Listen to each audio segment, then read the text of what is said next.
Okay, so let's talk about symptoms for a second. I used to be and kind of still am a hypochondriac.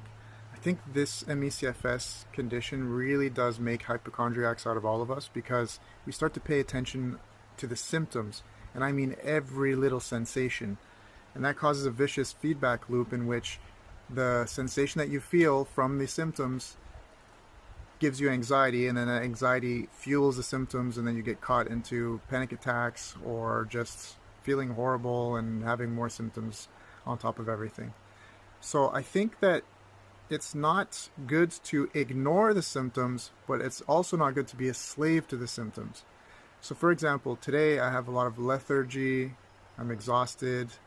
Yesterday I had a bit of a panic attack and I had some strange pinpricks all over my body. Just for about 5 minutes I had like pinpricks that were kind of painful. It was just strange. And so, because I was really exhausted, I felt dizzy and I kind of couldn't keep my balance. And so sometimes these things happen and you can't ignore it. You got to be like, okay, I'm really not good right now. I'm not going to go for a walk, or I'm not going to like push through this. So, the symptoms tell you like the ceiling of what you can do, but it shouldn't determine that you do nothing either. Because that's the whole point, is if you stay in bed and you just wait until you have no more symptoms, you realize that you're going to get symptoms anyway in bed because you're not moving around enough. This is the thing with MECFS. You have to move a little bit. You have to train your body to get used to the stimulus that you are giving it.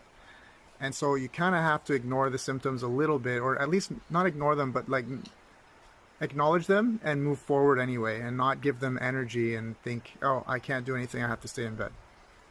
Just as long as you're not pushing your baseline and you're not, exerting yourself, and you'll start to get to know over time when you have the ability to move through the symptoms, and, whether it's mental work or a light walk or just some gentle stretching, you'll understand how much you can do over time without exerting yourself and allowing the symptoms to just be.